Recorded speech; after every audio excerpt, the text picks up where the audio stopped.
Estamos en este momento con John Zweig. Él es autor, profesor, divulgador especializado en tecnologías emergentes y en cultura digital. Es profesor de la Escuela de Negocios de la Universidad de San Andrés. Tiene un máster en la IAE Business School y estudios tanto en UAD, en UBA como en USDA, y brindó más de 400 conferencias en 18 países. Además, en 2018 integró la delegación argentina del G20 en inteligencia artificial y es director de marketing para Latinoamérica de Mytronic y columnista además también de esta casa y la casa Streaming. Está presentando el cuarto libro, Algoritmo, que título lleva ¿Quién decide por nosotros? Y recién publicado por Editorial Planeta, así que lo vamos a recibir con una canción que lleva como título O Algoritmo, del cantautor uruguayo Jorge Drexler. Y Jorge Fontevecchia te saluda, estás presentando tu cuarto libro, El Algoritmo, ¿Quién decide por nosotros? Y nos preguntamos, bueno, ¿quién decide por nosotros? Escuchábamos recién en estos días que cuando Irán atacaba la base en Qatar de los Estados Unidos, estaban esperando los militares que allí estaban que la inteligencia artificial fuera la que decidiera en qué momento destruir el misil que estaba viniendo, que normalmente se destruye un minuto antes de que haga impacto, y esta vez lo hizo a los 25 segundos y ellos estaban totalmente aterrados porque no podían hacer nada más que esperar que el algoritmo estuviera correcto.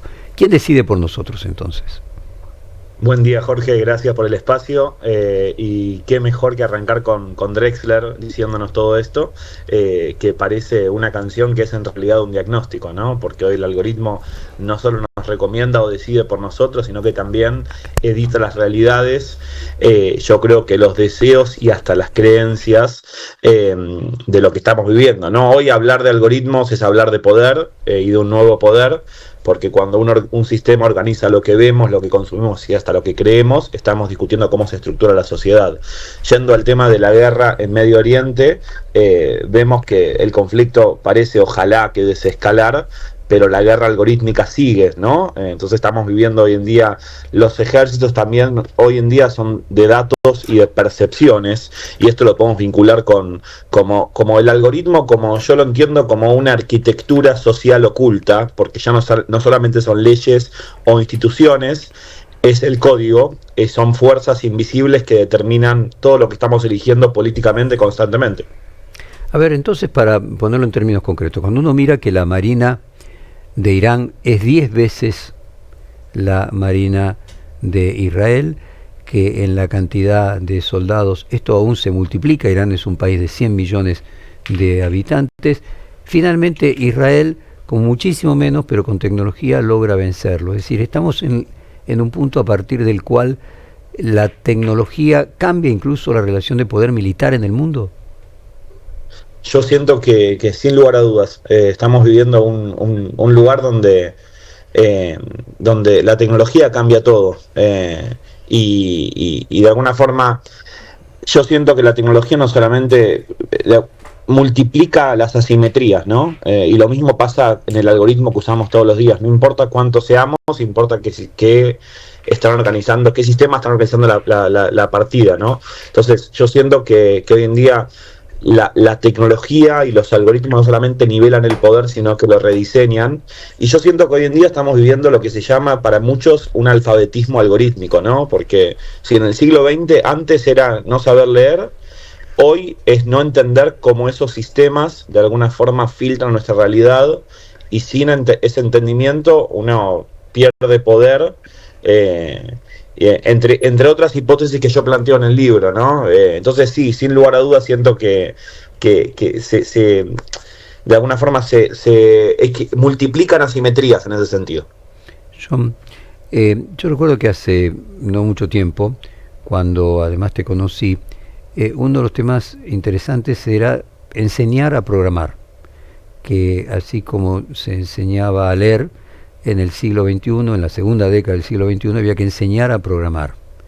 Y hoy vemos que la mayor empresa, podríamos llamar de programación, perdón por el término inadecuado probablemente, la mayor empresa de programación de Argentina, que es Globan, frente a la aparición de la inteligencia artificial, despide 1000 empleados en todo el mundo porque la inteligencia artificial parece que puede programar sola.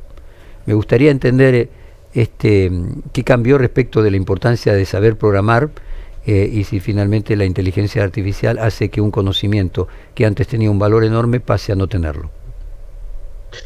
Yo creo que el problema es que entendemos hoy en día por programar, por la tarea de la programación, ¿no? Porque quizás hace un par de años el valor agregado era escribir mejor código, y hoy en día esa tarea puntual de escribir código, la IA la hace mucho mejor, mucho más rápido, y sin quejarse. Entonces empresas como Globant ya están viendo que no alcanza con la tarea per se de saber código. Entonces, y acá lo que se agrega más valor hoy en día es entender el marco ético, el marco creativo, y entender los sesgos, ¿no?, que tiene la inteligencia artificial, y por eso estamos viendo estas cosas, ¿no? Entonces yo creo que en 2025 enseñar a programar no es solamente enseñar a escribir líneas de código, sino es enseñar a leer el mundo, y acá vuelvo a esto de no convertirnos en analfabetos algorítmicos, ¿no? Y tampoco convertirnos en lo que trabajan Mariano Sigman y Santiago Bilinkis, en sedentarios cognitivamente, ¿no? En delegar este pensamiento, perdiendo las capacidades, y perdiendo la atención, ¿no? Es decir, cuándo usar la tecnología sin generar un entumecimiento, ¿no?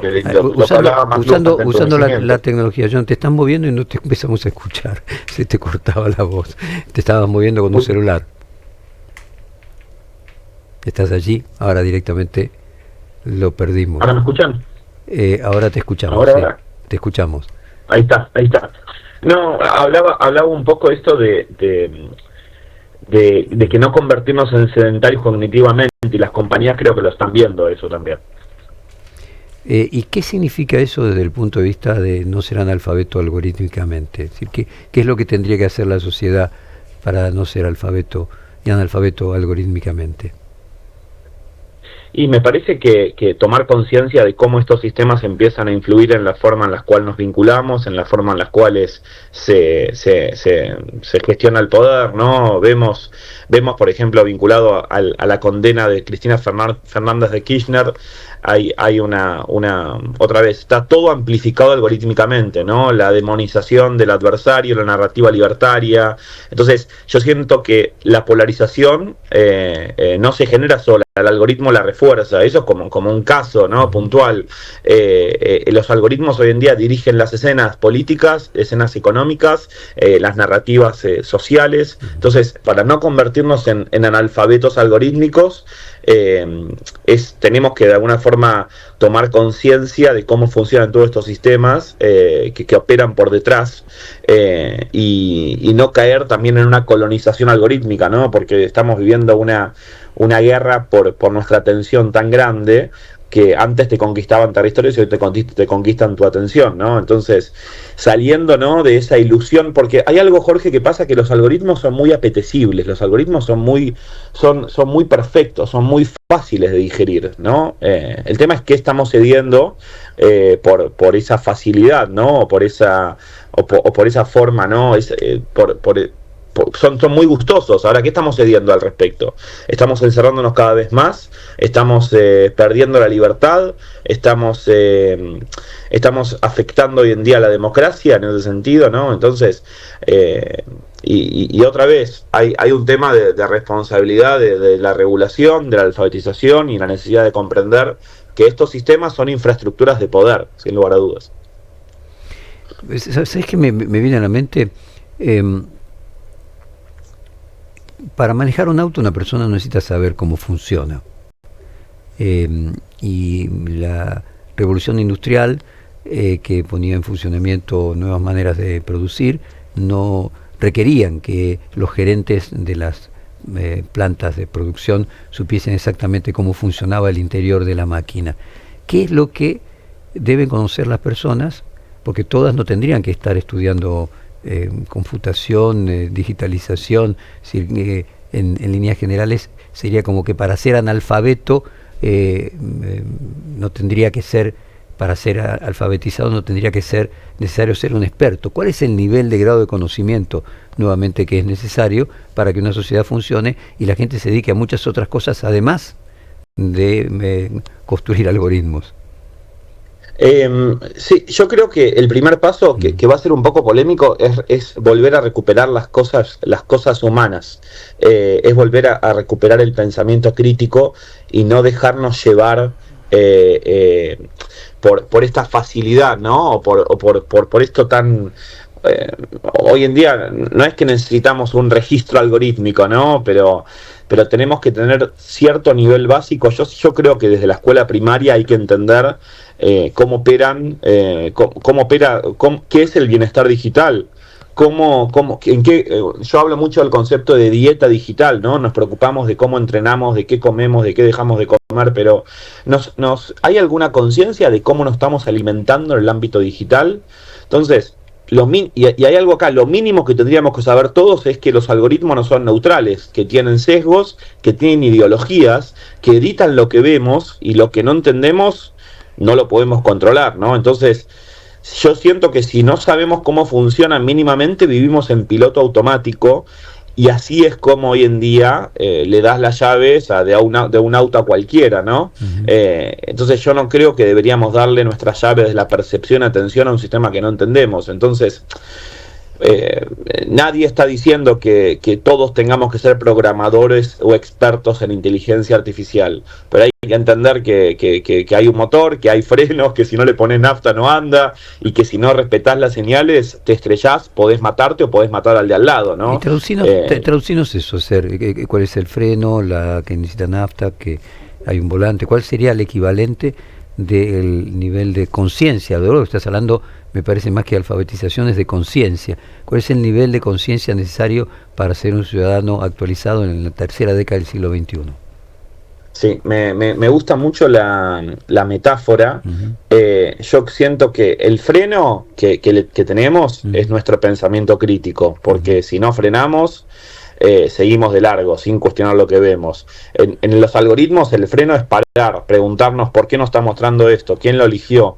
La nafta es nuestra atención, ¿no? El sistema funciona alimentándose de nuestro tiempo, de nuestros clics, de nuestras búsquedas, de nuestras emociones, y sin nuestra atención el algoritmo de alguna forma se queda parado. La atención es el nuevo combustible del siglo XXI. Y yo siento que el volante o el manubrio que tenemos es nuestra capacidad de decisión un poco informada. Si entendemos mínimamente cómo funcionan, podemos orientar hacia dónde va, qué estamos consumiendo, a quién seguimos, qué noticias nos llegan. Con el conflicto ahora de Irán e Israel, hemos visto cómo usaron y el gobierno iraní y múltiples cuentas también usaban, por ejemplo, videos de videojuegos como si fuesen Reales. explosiones, ¿no? En Israel. Entonces, si no, el algoritmo nos va a llevar por el carril que más le conviene, ¿no? Entonces, en este esquema tenemos que entender esto, ¿no? Frenar, ponerle nafta y poner un volante. Y si no entendés estos tres elementos, no manejás el auto y no maneja él solo, ¿no? Estamos en un auto autónomo. A ver, una pregunta que no sé si queda correctamente formulada. Escucho decir que eh, el poder que significa tener el monopolio del mayor buscador del mundo, como por ejemplo en el caso de Google, que es que te aparece lo que Google desea con sus algoritmos que aparezca, el poder de curaduría, podemos decir, respecto de lo que antes se llamaba en la teoría de la comunicación el frame, el marco, quien te coloca el marco de qué es lo que vas a ver, la ventana de lo que vos vas a ver, está amenazado porque la inteligencia artificial va a hacer que en un tiempo no muy extenso las personas, en lugar de usar un buscador, le pregunten directamente a la inteligencia artificial y sea la inteligencia artificial la que selecciona de todo el contenido que hay en la web aquello que va a mostrar en función de la pregunta que la persona realiza. ¿Es plausible la sospecha de que el poder de Google y de los buscadores va a reducirse porque la inteligencia artificial va a cumplir ese papel? A ver, yo siento que lo que puede llegar a pasar en un futuro es que haya sesgos pagos.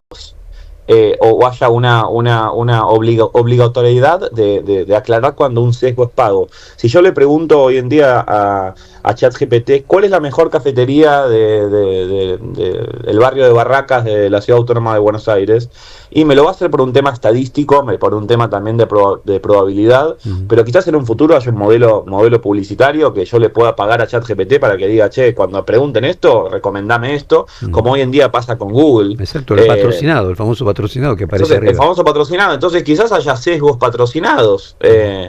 Entonces, Google siempre tuvo en este siglo XXI el poder de filtro, te mostraba una versión del mundo ordenada según sus propios criterios. Entonces, yo creo que por un lado el poder de Google se reduce como buscador clásico, pero como dueño de una inteligencia artificial, pensemos en Gemini y en los modelos que están integrando, el poder no desaparece, yo creo que al revés se transforma y se concentra aún mucho más. Entonces, pero buscador se concentra en otros, quiero decir, en los mismos, porque de verdad los grupos de poder son los mismos, y acá hay un concepto que es el de colonización algorítmica, ¿no? Porque al fin y al cabo son muy pocas compañías las que están jugando con este. Entonces, el buscador al menos te mostraba las cartas, nos mostraba las opciones, aunque buscábamos las primeras páginas. La inteligencia artificial ya te da la respuesta teórica directamente, y si no entendés cómo llegó esa respuesta, uno cree que es la única verdad, y yo creo que ese es el verdadero riesgo del nuevo poder que estamos viviendo. Yo voy a decir que va a ser peor que Google, para poner un término concreto. Sí. A ver, no, pero Google hoy en día yo siento que se va a concentrar aún mucho más con esto de la IA. Y ahí corremos un riesgo, ¿no? De lo que yo entiendo como patrones invisibles, ¿no? Crees que uno cree que está siendo libre, pero sigue una coreografía algorítmica constante, ¿no? Entonces, me parece que eso va a empezar a afectar un montón de cosas de las que estamos hablando. Justo hace muy pocos días el MIT sacó un informe que analiza en un grupo pequeño de estudio, en más o menos 60 personas, vinculado al uso de ChatGPT, y básicamente si nos está convirtiendo en más tontos entre personas de 18 a 40 años, y el estudio demostró del MIT Media Lab que el rendimiento es inferior a nivel neuronal, a nivel lingüístico, a nivel de comportamiento, ¿no? Y que ese grupo tenía menos originalidad y demostraba un comportamiento más vago a la hora de redactar textos.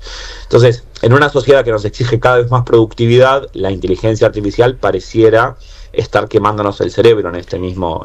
nosotros dedicamos la apertura de hoy a Grossi, el presidente del organismo de las Naciones Unidas que controla la proliferación de armas nucleares y el uso pacífico de la energía nuclear, sobre la base del Tratado de No Proliferación de Armas Nucleares, que ya cumple 50 años, donde podríamos decir 5 países que integran el Consejo de Seguridad de las Naciones Unidas tienen bombas nucleares y no quieren que nadie más las tenga. ¿Puedo hacer un paralelismo entre el acceso a poder fabricar bombas atómicas hace 50 años al acceso a poder fabricar inteligencia artificial, que solo un puñado de países van a ser los que tengan la capacidad de desarrollar inteligencia artificial en alta escala, y que finalmente una especie de consejo de seguridad de la inteligencia artificial termine siendo necesario en un futuro no tan distante? Sí, a ver, es un paralelismo incómodo pero real, Jorge. El poder de desarrollar inteligencia artificial avanzada hoy se parece muchísimo al acceso a las armas nucleares en el siglo XX. Son muy pocos actores, y me refiero a estados, a empresas que tienen la capacidad real, técnica y económica para crear esos sistemas, y el impacto potencial no es solo económico, es geopolítico, social, incluso me atrevo a decir existencial. En épocas de la Segunda Guerra Mundial, tener la bomba era tener poder disuasivo, poder real. Hoy tener inteligencia artificial es poder regular mercados, percepciones, incluso conflictos. Por eso ya se habla de tratados de inteligencia artificial de regulación global, igual que se buscó limitar la proliferación nuclear. La diferencia es que las bombas atómicas son tangibles, son visibles, son controlables, en teoría, y la inteligencia artificial hoy en día se infiltra o se mete en el día a día, en teléfonos, en decisiones, y su capacidad de daño o de influencia es mucho más difícil de detectar a tiempo, ¿no? Entonces, yo siento que con las armas nucleares aprendimos muy tarde que el poder sin control es suicida, y yo siento que con la inteligencia artificial o entendemos eso rápido, o el próximo desequilibrio global no va a ser con una bomba, va a ser con algoritmos. Y no quiero convertirme en apocalíptico en ese sentido, pero por eso también hago la bajada a esto de quién decide por nosotros en este siglo XXI. A ver, ¿quiénes tienen capacidad de fabricar inteligencia artificial en alta escala? Cloud Anthropic, ChatGPT, DeepSeek, que es China. ¿Quién más? ¿Y qué países? Supongo Cloud Anthropic y ChatGPT norteamericanas y DeepSeek China. ¿Quién más? A ver, está Estados Unidos, con el sector privado estatal, OpenAI con Microsoft detrás, Google, el grupo Alphabet, Anthropic con el modelo Claude, todo lo que es el conglomerado de Zuckerberg con Meta, con Llama. Después tenemos en la capacidad técnica empresas como Nvidia, en infraestructura.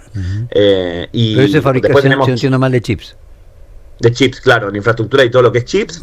Después tenemos a China, con compañías como Tencent, como Baidu, como Alibaba, con modelos propios. Y apoyo y regulación estatal muy agresiva. China hoy en día es la gran competencia geopolítica en inteligencia artificial, y hoy en día la gran mayoría de patentes vinculadas a modelos de lenguaje son chinos, es decir, más del 50% son de origen chino en las patentes.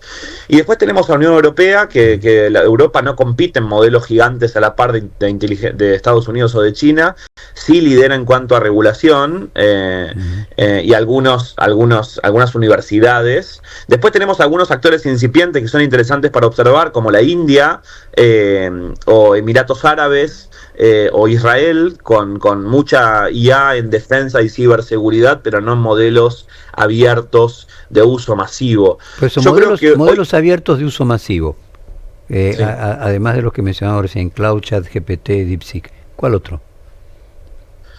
Hoy en día, bueno, DeepSeek también. Por eso, tenemos DeepSeek la China. Sí, Meta también, los modelos de Llama 2 y de Llama 3 son de código abierto. Después tenemos el modelo Mistral de Francia, que es un modelo abierto, muy eficiente, entre los más avanzados de open source. Tenemos un modelo de Emiratos Árabes que se llama Falcon. Hay algunos más, ¿no? El equipo de Stable Diffusion, de creación de imágenes, también creó un modelo abierto. Hoy hay muchos modelos con impacto masivo. La paradoja es que, aunque son abiertos, el acceso real sigue dependiendo de infraestructura de recursos y de recursos concretos, así que el poder sigue siendo concentrado. El código está afuera, y eso abre de alguna forma un escenario geopolítico que está nuevo, que es nuevo en ese sentido. Entonces, volviendo a la comparación con las armas nucleares, los que no están en ese club, en ese grupo privilegiado, terminan jugando en la cancha que esos actores diseñan, ¿no? Entonces, ese club es chico, es Estados Unidos, China, en menor medida Europa, y algunos modelos interesantes en Francia, la India, Israel. Por eso la analogía con las armas nucleares no es incómoda, pero es real. Un fuerte abrazo, y ya que te gustó la canción de O Algoritmo de Jorge Drexler, te despedimos con ella. Muchas gracias, Jorge. Gracias. Siempre a disposición. Abrazo gigante. Acabamos de hablar con John Zweig, que es el autor del libro El Algoritmo.